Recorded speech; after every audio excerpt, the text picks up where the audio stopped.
Okay, so today we're going to look at adding S-video to a Model 1 MegaDrive or Genesis for US viewers. So what I've already done with this one is I've already removed all the screws and everything from it, so it's just going to come apart. They're fairly easy to take apart, just a few screws underneath, and then you're able to pop the lid off. You've got to be careful when you're taking the lid off that the LED, which is actually mounted up in the lid, has a couple of legs that you sort of need to straighten up, and then you can slide this connector off. I've also gone through and unscrewed all the shielding and that from it, so I'll just pop that out of the way. Right, now there's two main areas that we sort of need to work on. I'm just going to bring you in a little bit closer here. Okay, the first one that we need to work on is the video processor, which is actually underneath this heat shielding. If you're going to solder to the top of the processor, then you need to remove all the shielding, and you've got to be very careful because you don't want to damage these while you're removing all the shielding. But I'm actually going to be soldering underneath the motherboard so that can stay there.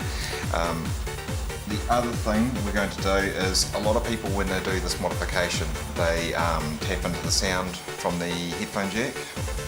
The problem with that though is that it's already amplified by that point, so if you turn your sound up too high on a headphone slider, then it's going to start putting out distorted sound.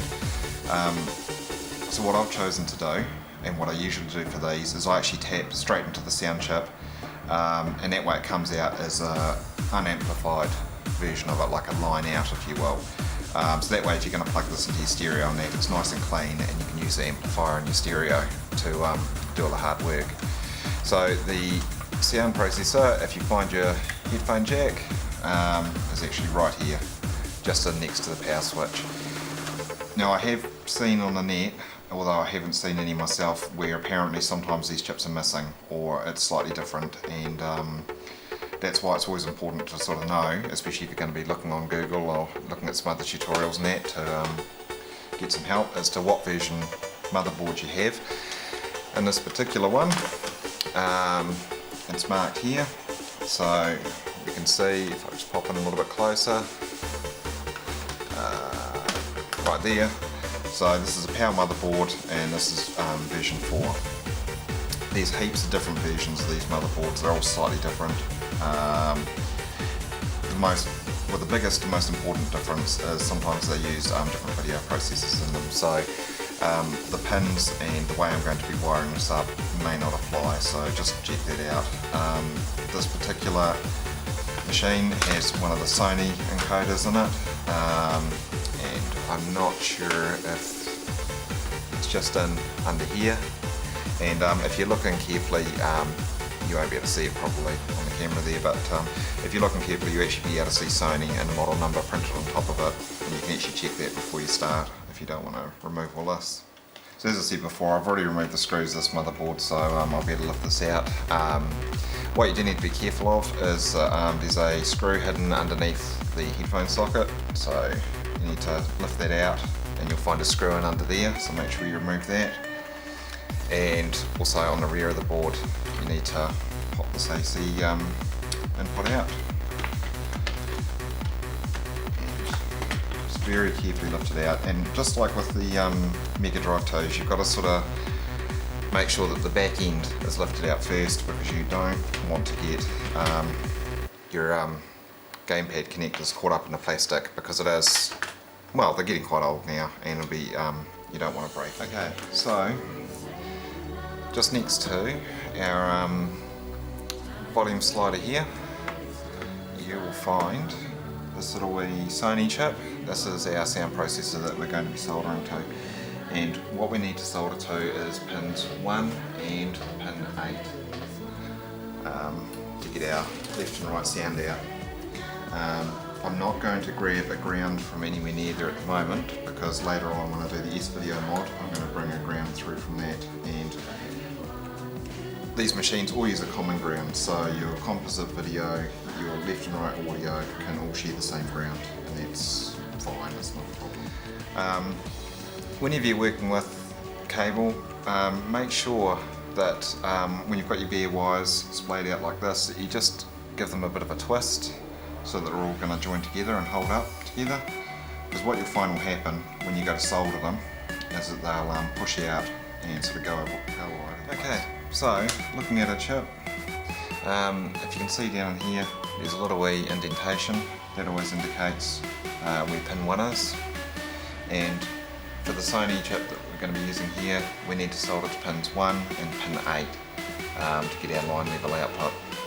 So all we need to do is flip the board over.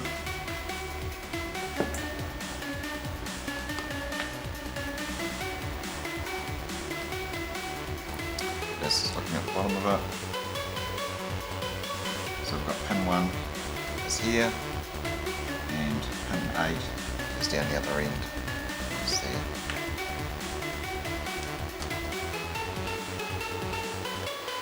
Okay, so let's get to some soldering. Now what's always a good idea, and as I've said before, is that your melting temperature of old solder is a lot higher than new solder. So when you're going to add something to these, it never hurts to put a little bit of heat onto it and actually put some fresh new solder on, and you'll find it'll melt in much easier. So just add a little bit of solder in like that. And I'll just do you just set it up again. It's all ready to go.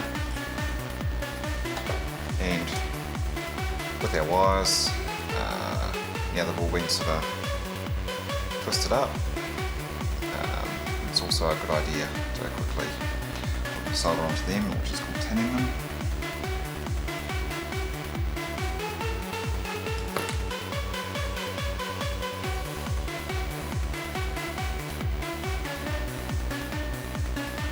And because there's a lot of cables and there's a lot of other connections in this area, you want to make sure that your wires are nice and short.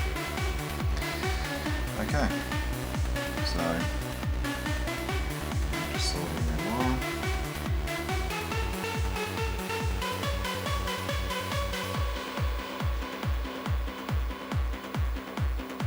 And just do the same again.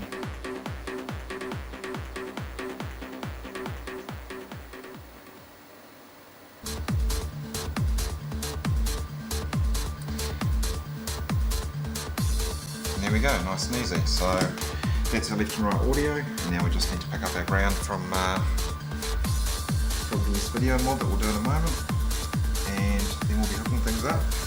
So back in a sec. Okay, so the next thing we need to do is do our connections for our composite video and also our S-video.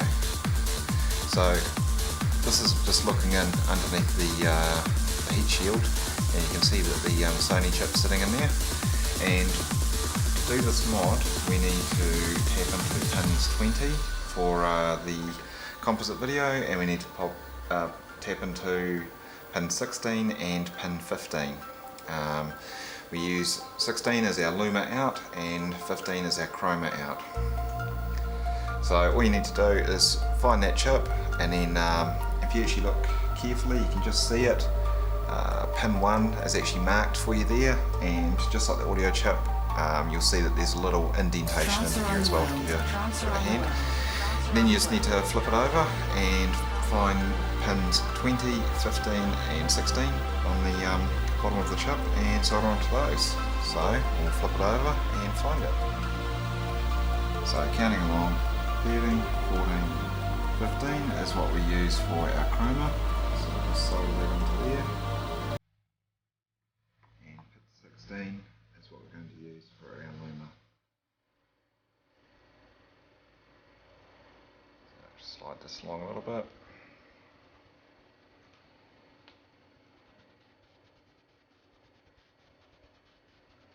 And just pin 20 is what we need to solder to.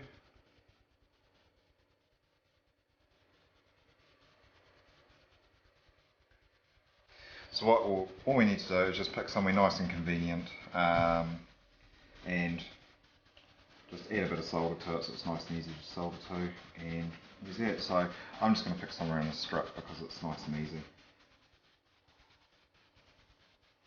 And just move that over a little bit so you can see. You can see I'm just heating it up and adding some new solder to it.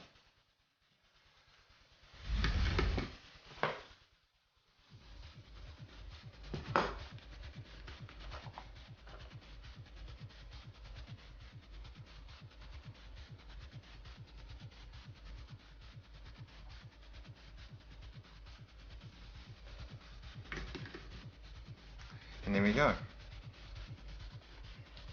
So we've got our ground in, and we've also got our 3 wires. And what I'm going to do a little bit after on is I'll just come back and I'm actually just going to put a bit of hot glue over the top of these, or you could use some insulation tape if you like, just to insulate it to make sure that none of these joints are going to touch any of the metal framework underneath and cause a short. So next thing we need to do is build our little video amplifier circuit. Okay, so now we need to build ourselves a little amplifier circuit, because the problem is that with these MegaDrive ones and also the Master System one, the encoder doesn't have quite enough juice. So all we need to do is get ourselves one of these, and I'll put the model number up on the screen there for you so you can find them. And this is just a little transistor, and all we need to do is on this particular leg we need to feed 5 volts into it. And I'll see if I can't bring in a little bit closer. Vi sitter här I väntan och spelar lite Dota. I hear you, man. We need to put 5 volts in on this leg. We need to put our Luma signal in, which is our pin 16. It needs to be attached to the centre leg, and then this pin here, this pin there, has a 27 ohm resistor attached to it, and then that goes off to our S-video socket. Okay. One other thing you need, apart from your Chroma, Luma, Composite and left and right stereo, is you also need to get a 5 volt feed, because the circuit that we build to amplify the Chroma and Luma, in particular actually the Luma signals, it needs 5 volts. So 5 volts is nice and easy to find. You have these wonderful little devices here on the side, and basically on these, this pin here, can we see alright? Yep, the very end pin on either one has 5 volts on it. What you can do to be sure, and it is always a good idea to be sure, you don't want to grab the other side and get 10 volts, is just get a multimeter and measure from this ground board, and then just measure your DC voltage on any of the pins. But to save you a bit of hassle, and to give you a point of reference, here's the AV connector at the rear and the factory RF unit. So if that's there, then go to this pin on the side, far side pin over here that I'm touching. So, and we're just going to again solder to the bottom of the board. Okay, so with our board flipped over, you've got a choice really. You can either solder to here,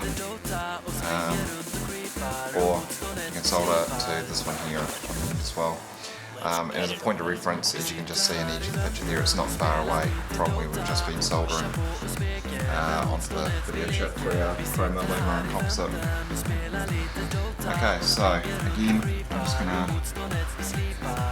dob a little bit of solder on this ready, so we can easily.